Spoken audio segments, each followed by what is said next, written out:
बिस्मिल्लाहिर्रहमानिर्रहीम, अस्सलाम वालेकुम। आज की बड़ी खबर यह है कि कौमी असम्बली में फ्रांसीसी सफीर से मुतालिक करारदाद बहस के लिए पेश कर दी गई है।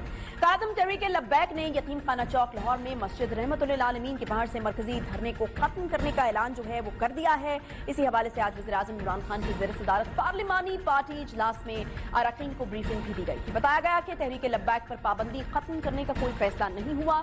TLP कालदम और पाबंदी जो है वो बरकरार रहेगी। सराय के मुताबिक इजलास को ब्रीफिंग में बताया गया कि TLP कारकुनान पर कत्ल के मुकदमात वापस नहीं लिए जा रहे, जिस पर वज़ीर आज़म का कहना था कि नामूस रिसालत पर पूरी कौम मुत्तहिद और यकजुबान है। TLP का मकसद ठीक है लेकिन तरीक़ाकार दुरुस्त नहीं था। इससे पहले आज सुबह शेख रशीद ने एक वीडियो बयान जारी किया था जिसमें उन्होंने हुकूमत और TLP के दरमियान मुज़ाकरात की कामयाबी का ऐलान किया था। उनका कहना था कि बातचीत के जरिए मामले को आगे बढ़ाया जाएगा और जिनके खिलाफ मुकदमात दर्ज हैं बशमूल 4th शेड्यूल उनका भी इखराज किया जाएगा।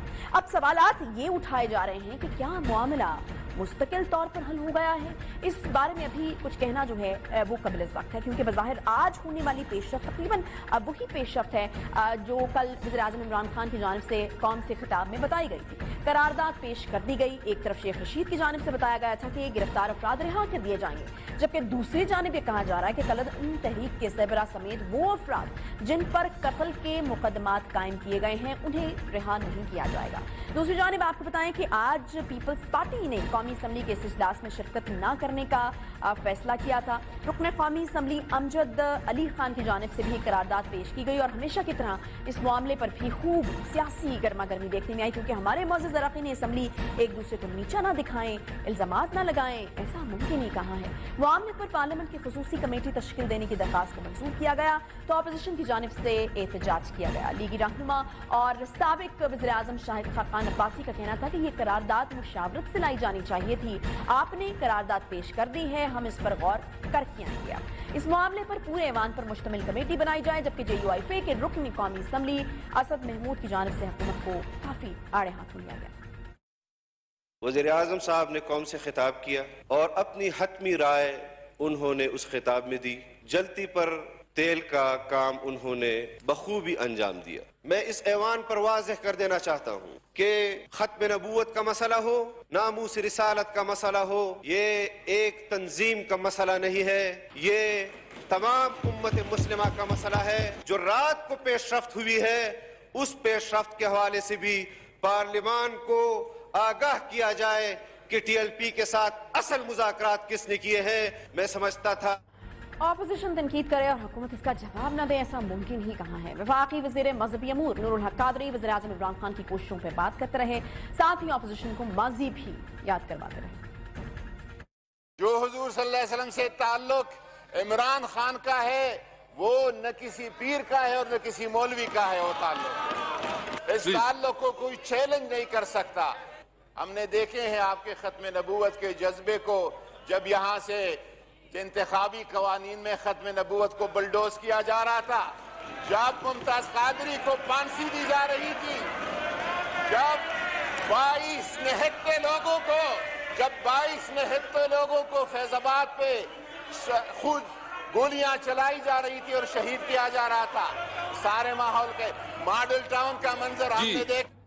फिर लीगी रहनुमा एहसन इकबाल की जानिब से भी हुकूमत पर तनकीद हुई। एक तरफ वो खुद ही कहते रहे कि इस मामले पर सियासत नहीं होनी चाहिए, जबकि दूसरी जानिब हुकूमत पर और वज़ीर आज़म इमरान खान पर ताबड़तोड़ हमले भी करते रहे। जैसे तैसे जो भी हो, भरपूर सियासत होती रही। कि आज हम एक नहायत हसास मसले पे बहस के लिए इकट्ठे हुए हैं, तो मुझे तवक्को थी कि वज़ीर आज़म अपनी कुर्सी पे बैठे होते और आज ये करारदाद वजीर आजम को पेश करनी चाहिए थी। तो अगर ये करारदाद हुकूमत के किसी मुआहदे की रोशनी में पेश की गई है तो जनाब फिर ये हुकूमत के किसी वजीर को पेश करनी चाहिए। अगर ये कोई हुकूमत ने मुआहदा किया था तो वजीर आजम को यहां पर आना चाहिए था, because there can be no more important business than नामूस रसालत सल्लल्लाहु अलैहि वसल्लम। इजलास के दौरान साबिक वज़ीर-ए-आज़म शाहिद खाकान अब्बासी और स्पीकर असद कैसर के दरमियान भी तल्ख जुमलों का तबादला हो गया। साबिक वज़ीर-ए-आज़म हल्के से बाहर हो गए और स्पीकर को धमकियां देते रहे, यहाँ तक कह डाला कि मैं आपको जूता मारूंगा, आपको शर्म नहीं आती। जिस पर स्पीकर कौमी असम्बली असद कैसर ने शाहिद खाकान अब्बासी से कहा कि आप अपनी जुबान सही रखें, आप हमेशा ऐसी बात करते हैं और ऐसा तर्ज अमल इख्तियार करते हैं, मैं भी वो काम करूंगा, आप अपनी हद में रहें। बात कर रहे हो नहीं, आप अपना लैंग्वेज सीखा। आप हमेशा जो है इस तरह बिहेव करते हैं, आपको भी मैं वो काम करूंगा, आप अपने हद में रहें, आप भी अपने हद में रहें। आप जो है ना अपने हद में अपनी सीट पे जाएं, अपनी सीट पे जाएं। आप सीट बात सुने, बात करें ना, आप बात करें प्लीज, आप बात करें प्लीज। पार्लियामेंट से बाहर गुफ्तगू करते हुए शाहिद खाकान अब्बासी साहब का गुस्सा वहां पर भी कम नहीं हुआ, बल्कि उन्होंने मुस्तकबिल में मजीद जो है वो संगीन नताइज की धमकियां भी दे डाली, जिस पर वफाकी वज़ीर इत्तलात फवाद चौधरी का यह कहना था कि इन्हें पीडीएम की नाकामी का गुस्सा है। बदकिस्मती है कि शाहिद खाकान अब्बासी जैसे लोग इस मुल्क में वज़ीर-ए-आज़म तक रह चुके हैं। इसके साथ साथ फवाद चौधरी की जानिब से मीडिया से गुफ्तगू के दौरान ये भी बताया गया कि हमारा TLP से जो मुआहदा है वो मुकम्मल हो गया है, हमने करारदाद पेश करने की बात की थी, वो पूरी हो गई। वज़ीर-ए-आज़म साहब की हदायत के ऊपर जो तहरीक लब्बैक से कालदम जो लब्बैक तहरीक है उससे जो गुफ्तगू हुई धरने वगैरह के मामलात के ऊपर, उसके ऊपर जो है वो ब्रीफिंग हुई। सबसे बड़ा मुतालबा था कि करारदाद को ऐवान में लाया जाए, वो हम करारदाद ऐवान में ले आए हैं, वो मुतालबा जो है वो पूरा हो गया है। उसके बाद हम समझते हैं कि जो तमाम पाकिस्तान के अंदर एक तनाव की कैफियत थी वो ख़त्म हो गई। इन सब मामलों पर बात करेंगे और जानेंगे कि आखिर आज करारदाद असम्बली से मंजूर हो क्यों ना सकी, क्या हुकूमत और कालादम तहरीक के दरमियान मुज़ाकरात के बाद अब जो हो रहा है इस मसले का मुस्तकिल हल भी है या नहीं, और जानेंगे कि अपोजिशन जमातों के पास इस करारदाद के हवाले से क्या तजावीज़ मौजूद हैं। खुर्रम दस्तगीर साहब हमें ज्वाइन कर रहे हैं, रुकन कौमी असम्बली है मुस्लिम लीग नून के सीनियर रहनुमा, बहुत शुक्रिया खुर्रम साहब प्रोग्राम में ज्वाइन करने के लिए। खुर्रम साहब, करारदाद पेश हो गई, इंतहाई हसास मामला है, आप नहीं समझते खुश असलूबी से जो है वो चीज़ें हो जानी चाहिए थी, कम से कम इस मामले पर तो, क्योंकि बार बार कहा जरूर ये जाता है कि सियासत नहीं होनी चाहिए, नहीं होनी चाहिए, लेकिन फिर सियासत बीच में आ जाती है और फिर बड़ी खूब होती है। ये नहीं कि हल्की फुल्की होती है, बड़ी बड़ी खूब होती है। शाहिद खाकान अब्बासी साहब बड़ी तल्ख जुमलों की तरफ चले गए, हालांकि आज तो बात करने का मौका भी दिया गया था।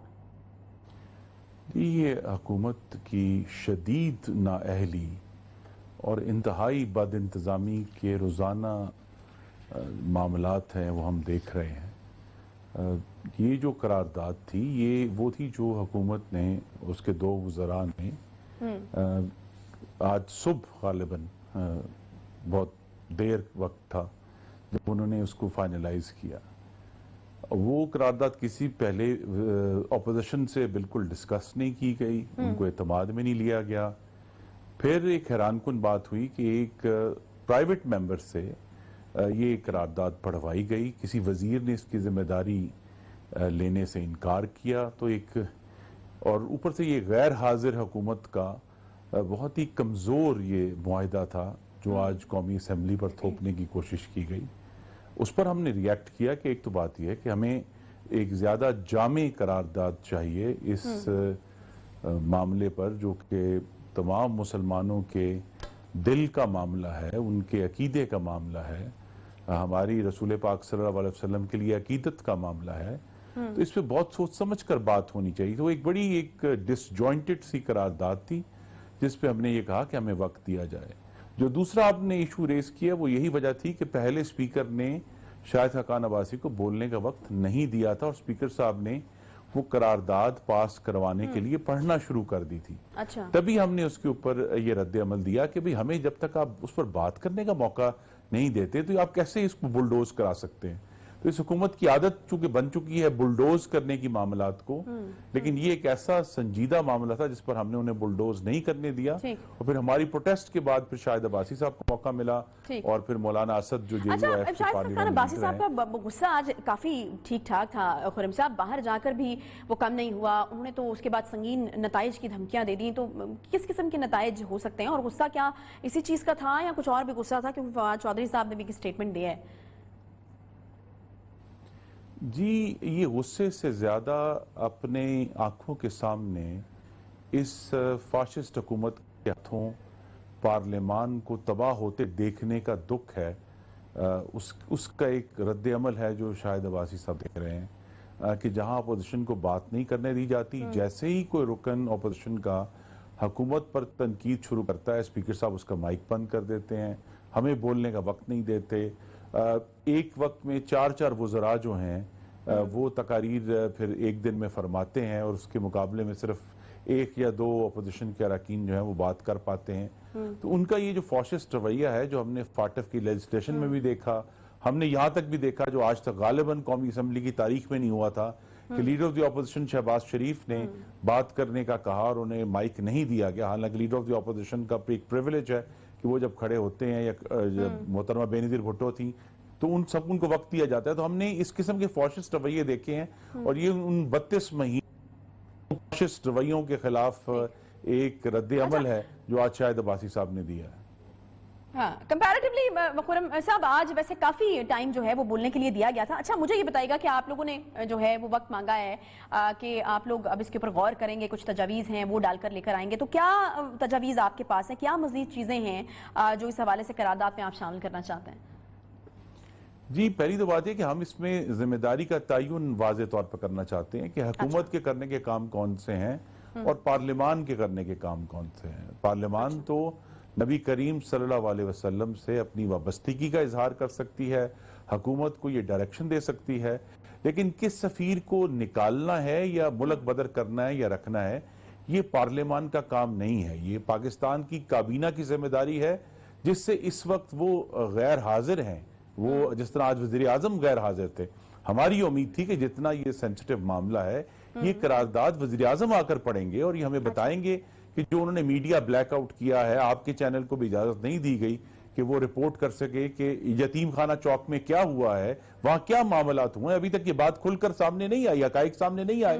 किसने ये जो है तशद्दुद शुरू किया, या पंजाब की और पूरे मुल्क की सड़कों पे जो लाखों पाकिस्तानी फंसे रहे हैं उनकी इस अजियत का और तकलीफ का कौन जिम्मेदार है। तो ये बात आकर वज़ीर आज़म को बतानी चाहिए थी। लेकिन जिस तरह आप ये देखिए कि ये तमाम वज़रा जो हैं अपनी जिम्मेदारी से आज भाग गए और उन्होंने करारदाद नहीं पढ़ी। इस तरह वज़ीर आज़म भी ऐवान में मौजूद नहीं थे, उनको होना चाहिए था ताकि वो कौम को बता सकते कि ये जो हमारे नबी करीम सल्लल्लाहु अलैहि वसल्लम से अकीदत का मामला है, एक हमारी बेख्तियार मोहब्बत है, उसका जो दुरुस्त इजहार है वो क्या है, और यहाँ वो अपनी जिम्मेदारी से जो है। खुर्रम साहब इसमें 2 चीजें हैं। एक चीज तो ये कि जो पीपल्स पार्टी का मौक़िफ़ है कि टाइमली जो है वो मशवरा नहीं लिया गया, राय नहीं ली गई। अगर लेते तो हम फिर जरूर देते, इसलिए वो जो है वो नहीं बैठे आज। दूसरा, आप लोग की एक राय ये भी है कि आप लोग ये कहते हैं कि ये पार्लियामेंट के करने का फैसला नहीं है, ये तो काबीना के करने का फैसला है। फिर ये भी कहा जाता है कि जो है वो हुकूमत जो है वो पार्लियामेंट के सर पर डाल रही है। अब चीजें पहले तय हो गई नहीं है, लेकिन अब पार्लियामेंट के सर पर डालने की कोशिश की जा रही है। तो अगर आप ये कहते हैं कि पार्लियामेंट के सर पर डालने की कोशिश की जा रही है, तो काबीना जो फैसला करती वो आप कबूल करते फिर जिस तरीके से जो फैसला होता? देखिए, पार्लियामान जो पाकिस्तान का मुंतखब ऐवान है उसका ये काम जरूर है कि वो ये मुतालबा करे हुकूमत से कि जो पाकिस्तानी शहीद हुए हैं, चाहे उनका ताल्लुक TLP से था, चाहे वो राहगीर थे, चाहे वो पुलिस के एहलकार थे, उनका खून किसके हाथ पर है। ये पार्लियामेंट का हक है सवाल करना, क्योंकि हम अवाम के नुमाइंदे हैं। ये पार्लियामेंट का काम है ये कहना कि जी पाकिस्तान में जो खत्म नबूवत के मामले में कोई भी कॉम्प्रोमाइज बर्दाश्त नहीं होगा। लेकिन जो कानूनी जिम्मेदारी, देखिए एक तो है मजहब, एक है हमारे बतौर नुमाइंदा, लेकिन जो कानूनी जिम्मेदारी सिर्फ इस हद तक कि फॉरेन पॉलिसी के इशूज क्या होंगे वो बिलाशुबा काबीना की जिम्मेदारी है। पार्लियामान उसके ऊपर बहुत भी अगर अपनी राय देगी तो एक रिकमेंडेशन दे सकती है। पार्लियामान के कहने पर किसी सफीर को मुल्क बदर नहीं किया जा सकता। यह फैसला वजीर आजम ने और वजारत खारजा ने करना है। अच्छा ठीक है खुर्रम साहब, चूंकि ये नाजुक नौयत का मामला है, तो मुझे ये बताएगा कि अब जब दोबारा इजलास होगा तो फिर उसी तरह के रवैये, उसी तरह की चीजें, उसी तरह की सियासत देखने में आएगी, या फिर आपको नतीजा निकलते हुए हम देखेंगे, बहस होगी, एक सिर हासिल बहस होगी और फिर कोई नतीजा निकलेगा? जी, कौम के जज्बात का इजहार हम ज़रूर करेंगे। हम जिन पाकिस्तानियों की जानें गई हैं उनकी अकाउंटेबिलिटी कि उनके कत्ल का जिम्मेदार कौन है वो भी हिसाब मांगेंगे। लेकिन जो हुकूमत ने एक अजीब व गरीब मखमसे में अपने आप को डाल दिया और कौम को भी, कि एक कालादम तंजीम जिसे इन्होंने खुद कालादम करार दिया है, उससे किया गया कोई भी मुआहिदा कानूनी तौर पर नाफिजुल अमल नहीं हो सकता, वो टेनेबल नहीं है लीगली। उन्होंने अपने आप को इस नॉट में फंसा लिया है। दूसरा यह है कि चूंकि टीएलपी एक रजिस्टर्ड सियासी जमात भी है, क्या उसको कालादम करार देने से वो सियासी जमात भी खत्म होगी? वहां भी हुकूमत ने अपना एज यूजुअल जिस तरह इनकी आदत है नालायकी और नाहली की, उस पर अपना होमवर्क नहीं किया।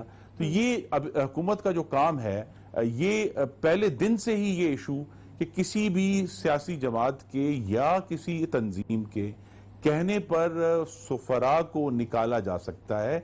इनकी ये जो फाश गलती है जो नवंबर 2020 में इन्होंने की थी, जिसमें ठीक है खुर्रम दस्तगीर साहब, बहुत शुक्रिया। रुकने कौमी असम्बली मुस्लिम लीग नून के रहनुमा खुर्रम दस्तगीर साहब हमारे साथ मौजूद थे। बिल्कुल, बहरहाल हुकूमत पर तनकीद तो जो है वो की जा रही है और बड़े बड़े अहम सवालात हैं, जिस तरह के खुर्रम दस्तगीर साहब ने भी उठाया कि एक जमात या एक पार्टी के कहने के ऊपर किस तरीके से एक सफीर को निकालने की हामी भरी जा सकती है, और अगर हामी पहले भर ली गई थी उसके बाद फिर उससे पीछे हटना ये कितनी अक्लमंदी थी? क्या पहले इन चीज़ों के बारे में नहीं सोचा गया? क्या पहले मुशावरत करना जरूरी नहीं थी? तो ये तमाम सवाल जो हैं वो बहरहाल उठाए जा रहे हैं। पीपल्स पार्टी ने तो आज बैठने से बिल्कुल मना कर दिया था, वो पार्लियामेंट में नहीं आए। उन्होंने अपने जो हैं जो अरकान हैं उनको वाज़ेह तौर पर हिदायत जारी कर दी थी। उनकी क्या वजूहात है? कायरा साहब एक ब्रेक के बाद हमारे साथ मौजूद होंगे, उनसे हम पीपल्स पार्टी का मौक़िफ़ जानेंगे। एक ब्रेक के बाद साथ रहिए।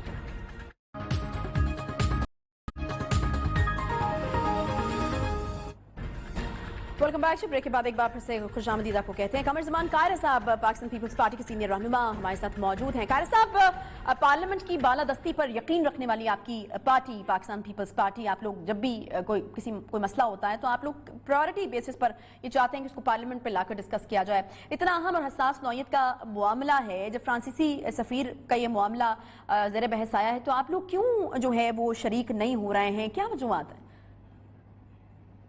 गुजारिश है तो हमेशा पार्लियामान की बात की और सारे मसाइल हल पार्लियामान की तरफ डालने की बात की है। हमेशा हमारी कोशिश यही है कि हुकूमतों को, जिसकी भी हुकूमत हुई, जैसी भी हुकूमत बनी, सपोर्ट किया कि पार्लियामेंट की प्रोसेस चले। लेकिन इमरान खान जब से आए हैं, पहली हुकूमतें भी कुछ पार्लियामान के साथ को बहुत अच्छा काम नहीं कर पाई, लेकिन इन्होंने तो बिल्कुल पार्लियामान को गैर मोतबर करके रख दिया, इसलिए कि फैसले पार्लियामान से बाहर करते रहे। और अब इस मामले में उन्होंने क्या रवैया इख्तियार किया है? एक मामला उठा और हुकूमत ने एडमिनिस्ट्रेटिवली एक मुआहिदा कर लिया, जिस फैसले में वजीर आजम, वजीर दाखिला और बाकी लोग शामिल थे। एक मुआहिदा कर लिया कि हम वजीर को निकालेंगे, ये टर्म्स एंड कंडीशंस हैं, इस्तेमाल करेंगे। पार्लियामान को एतमाद में नहीं दिया और उस पर कोई फर्दर पेशरफ भी नहीं की। 3 महीने के बाद जब डेडलाइन नजदीक उनके साथ आ गई, पता चला, तो हुकूमत ने एक मीटिंग की, वजीर आजम साहब इसको शेयर कर रहे थे। उस मीटिंग में भी जो बातें हुई उस पर पार्लियामान को एतमाद में नहीं दिया कि ये क्राइसिस मुल्क में इवॉल्व हो रहा है, क्या किया जाए। हमें तो याद होगा कि हमने जब पार्लियामान के ऊपर खान साहब खुद धरना देने आ गए थे, हमने उस वक्त भी पार्लियामेंट का जॉइंट सिटिंग मियां साहब से वो कह के जॉइंट सिटिंग करा ली थी और हमने उसका रास्ता निकाला था। अब खान साहब ने वो सारा मरहला कर लिया, फिर उनसे दोबारा मुज़ाकरात किए और अल्टीमेटली उनकी तंजीम को, उनके लीडर को पकड़ा और फिर उस तंजीम को बैन कर दिया कि ये दहशतगर्द तंजीम है। फिर उनके साथ मुज़ाकरात में चले गए। ठीक है। फिर दोबारा उनको बैन करने के बाद फिर उनके साथ मुज़ाकरात किए, क्या टर्म्स एंड कंडीशंस तय की, ना ये बताया गया है, ना ये बताया कि पहले क्या टर्म्स एंड कंडीशंस थी। तो इसका मतलब है कि हुकूमत ने जो एडमिनिस्ट्रेटिव फैसले किए, अब उसके ऊपर सिर्फ स्टैंप लगवाना चाहती है पार्लियामान। ठीक है, आप ये कह रहे हैं कि उन्होंने फैसले कर लिए, बस स्टैंप लगवाना चाहती है। अच्छा कायरा साहब, मुझे ये बताएगा कि जैसा कि ये मुतालबा किया जाता रहा और अभी भी किया जा रहा है कि फ्रांसीसी सफीर को जो है वो निकाला जाए, पीपल्स पार्टी का इस पर क्या मौक़िफ़ है? क्योंकि इससे पहले जब एक दफा मौलाना फजलुर रहमान साहब ने ये मुतालबा किया था तो आपकी पार्टी के बहुत सारे रहनुमाओं ने उसे काफी गैर जिम्मेदाराना किस्म का मुतालबा करार दिया था। ये मामला अगर हुकूमत वक्त पे उठाती, प्रॉपर फोरम पे उठाती, तो यकीन पीपल्स पार्टी अपना मौक़िफ़ जो भी होता, याद रखिए इस मुल्क में किसी भी तरह की इंतहा पसंदी के खिलाफ पीपल्स पार्टी बड़े नुकसान करके भी इसका मुकाबला करती है।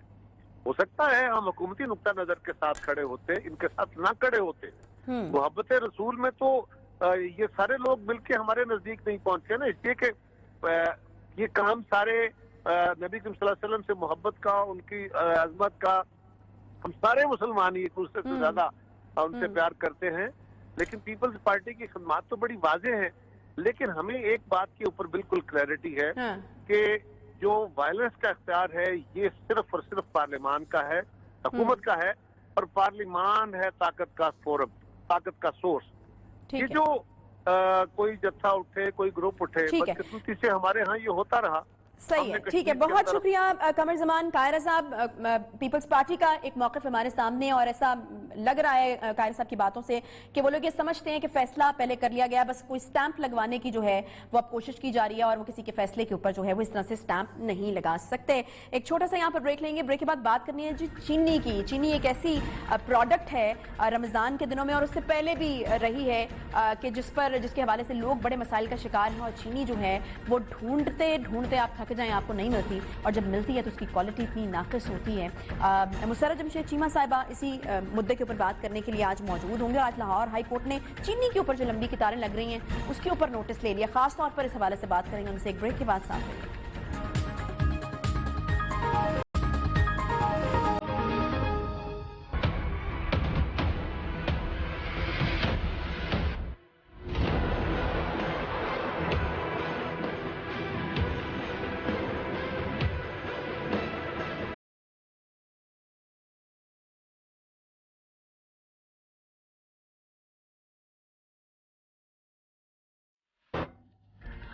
मार्केट में चीनी इंतहाई महंगी, बल्कि कोई कीमत मुकर्रर ही नहीं, जबकि सस्ती चीनी के लिए आप कतार में लग जाइए।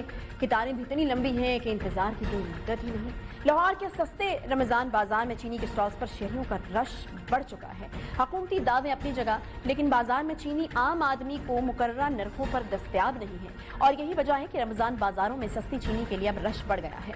शहरी सस्ती चीनी हासिल करने के लिए लंबी लंबी कतारों में लगने पर मजबूर हैं। लाहौर हाई कोर्ट ने रमज़ान बाजारों में चीनी के खरीदारों के लिए लंबी जो कतारें लगी होती हैं उसका आज नोटिस दे दिया है। नोटिस देते हुए हाई कोर्ट ने कल तक कतारें खत्म कराने का हुक्म दे दिया। चीनी की कीमत से मुतालिक दरखास्त पर समाअत करते हुए जस्टिस शाहिद जमील ने इस्तफसार किया कि रमज़ान बाजारों में लंबी कतारें क्यों हैं, आम दुकानदार से चीनी 85 रुपए फी किलो क्यों नहीं मिल रही, जिस पर सरकारी वकील ने कहा कि 85 रुपए किलो मिल रही है। अदालत ने कहा कि मीडिया पर खबरें आपके बयान के खिलाफ हैं, अगर बात मुख्तलिफ हुई तो तौहीन अदालत की कार्रवाई के लिए फिर तैयार रहे। इस पर सरकारी वकील ने कहा कि दुकानों पर चीनी 85 रुपए किलो और रमजान बाजारों में 65 रुपए फी किलो मिल रही है। इस पर अदालत ने रिमार्क्स दिए कि आपने 15 रुपए के पीछे लोगों को भिखारी बना दिया है। सरकारी वकील ने जवाब दिया कि लोगों को कुर्सियों पर बिठाकर चीनी दी जा रही है, जिस पर अदालत ने हुक्म दिया कि हल्फनामा जमा करवाइए कि चीनी के लिए कतारें नहीं लगेंगी। सरकारी वकील का मौक़िफ़ था कि अदालती हुक्म पर एक्शन ले चुके हैं, जो डीलर रजिस्टर नहीं उसे चीनी नहीं मिलेगी। अदालत ने चीनी के खरीदारों के बारे में तफसीली रिपोर्ट तलब कर ली। शायद दुनिया में पाकिस्तान वो वाहिद एक मुल्क होगा जहां बड़े बड़े अनोखे तरीके जो हैं वो चीनी के लिए, आवाम को चीनी देने के लिए अपनाए जा रहे हैं। पंजाब हुकूमत की जानिब से 7 अरब की सब्सिडी से सूबा भर में 313 रमजान बाजार लगाए गए हैं। रमजान बाजारों में चीनी 65 रुपए फी किलो दस्तयाब होगी, लेकिन किस तरह दस्तयाब होगी ये भी सुन लें। एक शख्स लंबी कतार में घंटों इंतजार करेगा और जब इंतजार खत्म होगा तो फीकस चीनी 1 किलो, किसी जगह 2 किलो, जबकि चीनी लेने के लिए यूटिलिटी स्टोर से 150 से 200 रुपए तक की मजीद खरीदारी भी करना होगी। बात यहीं तक महदूद नहीं, जो शख्स एक बार घंटों लाइन में लगने के बाद चीनी लेगा तो इस बात को यकीनी बनाने के लिए कि वही शख्स दोबारा चीनी ना ले सके, जिसके लिए चीनी लेने के वाले के लिए अंगूठा जो है उसके ऊपर या उंगली के ऊपर मार्कर या स्याही से निशान भी लगाया जाता है। क्या सितम ज़रीफ़ी है रियासत के बाशिंदे के साथ अपनी जायज़ हक हासिल करने के लिए भी मुजरिम की तरह बाजारों में खड़ा हुआ नजर आ रहा है? क्या रियासत की जिम्मेदारी अपने बाशिंदे को बेबसी की तस्वीर बनाना है? यही जानेंगे। हमारे साथ मुसर्रत जमशेद चीमा साहिबा हैं, तर्जुमान पंजाब हुकूमत। क्या हो रहा है पंजाब में, क्यों आखिर अवाम इतनी ख्वार हो रही है पंजाब में चीनी लेने के लिए? मुसर्रत साहिबा बहुत शुक्रिया प्रोग्राम में ज्वाइन करने के लिए। 7 अरब की सब्सिडी, आज लाहौर हाई कोर्ट ने भी लंबी लंबी कतारों पर नोटिस ले लिया है। भिखारी बनकर रह गए हैं जो शहरी चीनी लेने के लिए। हो क्या रहा है, क्या कर रही है बज़दार हुकूमत? बिस्मिल्लाहिर्रहमानिर्रहीम, बहुत शुक्रिया। देखें, सबसे पहले तो मैं अभी जो हमने अरेंजमेंट की है मैं पहले वो अर्ज कर लूँ और फिर मैं आपके सामने इनकी सारी वजूहात भी रखती हूँ। अभी हम ये करने जा रहे हैं कि जितने भी रमज़ान बाजार हैं और कोई मोर देन 1200 शॉप स्टॉल्स उनके ऊपर हमने ये जो 85 रुपए की जो के हिसाब से जो चीनी मिलती है, 1200 से जायद हमने ना मुख्तलिफ किस्म के शॉप्स और स्टोर्स और जो है ना स्टॉल्स उनके ऊपर पहुंचाई है। और आगे हम तमाम रमजान बाजारों में और ये तमाम जो स्टॉल्स हैं जहाँ पे चीनी जो रमजान बाजार के बाहर 85 रुपए में और रमजान बाजारों के अंदर 65 रुपए में जो हमने मुहैया की है, वहां पे अब हमने जितनी भी हमारी डिस्ट्रिक्ट की जो इंतजामिया है उनको हमने ये कन्वे कर दिया हुआ है कैटेगोरिकली कि वहां पे जहां पे भी लाइन लंबी हो तो वो कुर्सियों का अरेंजमेंट करे ताकि बुजुर्ग और खवातीन को वहां पे वेटिंग में बजाय इसके कि वो लाइन में खड़े हों, उनको कोई टोकन सिस्टम या जो भी करना है ताकि अगर थोड़ी देर की फर्ज ये कुर्सियां लगाना तो हल नहीं है, जहाँ पे लोगों के खड़े होने की जगह नहीं, इतनी लंबी लंबी कतारें लगी हुई, आप कह रहे हैं कि वहां पर कुर्सियां रख देंगे। आपको नहीं लगता कि मिसमैनेज हो गई चीजें? आपको या तो उन बाजारों की तादाद बढ़ानी चाहिए थी, खासतौर पर चीनी काउंटर्स की, क्योंकि चीनी के लिए आवाम जो है वो सबसे ज्यादा ख्वार हो रहे हैं। जी बिल्कुल, चीनी के तो मैंने अर्ज किया ना कि स्टॉल्स काफी ज्यादा हैं और मजीद भी उसके ऊपर हमने जो डिस्ट्रिक्ट जो हमारी जितनी भी एडमिनिस्ट्रेशन है उनको हमने ये कन्वे किया है कि मैक्सिमम देखें कल की डेट में, कल चूंकि हमने रिपोर्ट आपको पता है ना ऑनरेबल कोर्ट ने मांगी है, तो जो इमीडिएट करने वाला काम था वो तो हमने कर दिया ना, ठीक है। उसके बाद आगे फर्दर इसमें जहां जहां जिस जिस लेवल पे इम्प्रूवमेंट लाई जा सकी वो हम लेके आएंगे और वो हमें लेके आनी चाहिए। ये तो आपको मैं अर्ज करूं कि कोर्ट ने तो जो ये नोटिस लिया बहुत अच्छा लिया, लेकिन उसके अलावा ये हम सारे लोग भी इस चीज से बड़ा डिस्टर्ब थे। मैं खुद, आप यकीन करो कि मैं देख नहीं पाती थी कि हमें पता है कि रोजे की हालत में चाहे रोजा ना भी हो तो वो मतलब खासे उसकी वजह ये है बाहर की भी हम बात करें ना तो ये एक तो चीनी की शॉर्टेज है बाहर, दूसरा जो आप लोगों ने कीमत मुकर्रर कर रखी है 85 रुपए फी किलो, उसमें जो है वो चीनी देना मुमकिन नहीं है, इसलिए चीनी 85 की बजाय 100 या इससे भी जायद कीमत पर बहुत सारी जगहों पर मिल रही है। तो ऐसे हालात में फिर इसके लिए आप क्या कर रहे हैं कि बाहर भी जो है वो लोगों को चीनी जो है एक तो मयारी और सस्ती चीनी जो है वो मुहैया की जा सके? देखिए, एक तो मैं ये अर्ज करूं कि चीनी जो है ना उसकी शॉर्टेज है, कहीं रिपोर्ट नहीं हुई, ये मैं अर्ज करूं। दूसरी जहां तक रह की बात कि 85 रुपए के हिसाब से 1200 से जायद स्टॉल्स और दुकानें और जो स्टोर्स हैं उनके अंदर हमने अवेलेबल की है।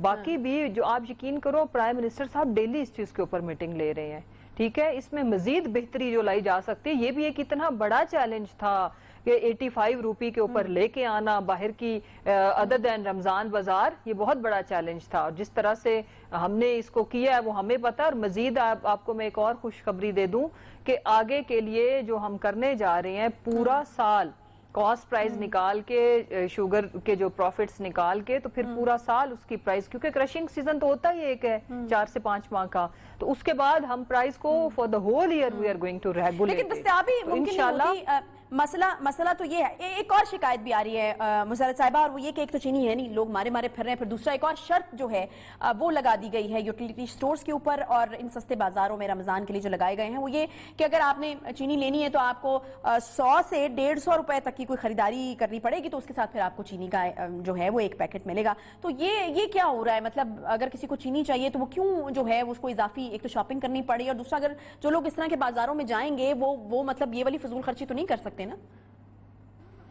देखे नहीं आयशा, उसकी वजह मैं थोड़ा सा अर्ज करूं कि ऐसे तो होता नहीं है ना कि रोजाना एक बंदे को, या मैं अगर ग्रोसरी करने जाती हूँ तो मुझे सिर्फ हर दिन चीनी ही चाहिए मेरी जान। उसकी वजह यह है कि कुछ लोग अनफॉर्चुनेटली ये जो दिक्कत जो डिजर्विंग लोग हैं उनको भी सहना पड़ती है। कुछ लोग सिर्फ चीनी यूटिलिटी स्टोर्स पे या जो रमजान बाजार है वहां पे चूंकि 65 रुपए की मिलती है तो रोजाना चीनी लेने चली जाती हैं कुछ खवातीन या मर्द हजरात। तो उसकी वजह यह है कि हकदार को हक उसका पहुंचाने के लिए हम जितना उसको, ताकि वो नेचुरल शॉपिंग हो। अगर कोई ग्रोसरी, मुझे ये कैसे मुमकिन है कि एक घर के अंदर एक शख्स को रोजाना देनी पड़ेगी जो कि चली जाती हैं सिर्फ चीनी लेने के लिए, बिकॉज चीनी के हालात तो बड़े खराब है, इतनी लंबी लंबी कितारों में लगना पड़ता है, जो शेयर लाने के मुतरादिफ है वहां पे चीनी लेना।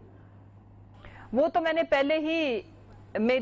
वो पहले ही आपसे इत्तफाक कर लिया है कि ये खासा मुश्किल है, लेकिन कुछ लोग ऐसे भी हैं और ये आपको भी पता है कि ऐसे लोग मौजूद होते हैं कि जो सिर्फ चीनी वहां से सस्ते दामों लेके बाहर बेचते हैं। तो इस चीज को इंश्योर करने के लिए कि वो नेचुरल शॉपिंग हो, घर की ग्रोसरी में डेली कुछ ना बहुत शुक्रिया मुसर्रत जमशेद चीमा साहिबा। लेकिन प्रॉब्लम जो है वो ये है कि चीनी का मसला जो है रमजान में हर गुजरते दिन के साथ कम नहीं हो रहा है, बल्कि बढ़ा है। आए दिन जो शिकायत है उनमें इजाफा हो रहा है। तो हुकूमत को जो है इसके हवाले हवाले से सीरियस एक्शन लेने की जरूरत है। इसके साथ ही प्रोग्राम का वक्त यहाँ खत्म होता है। इंशाल्लाह आपसे कल मुलाकात होगी। ख्याल रखिए अपना। अल्लाह हाफ़िज़।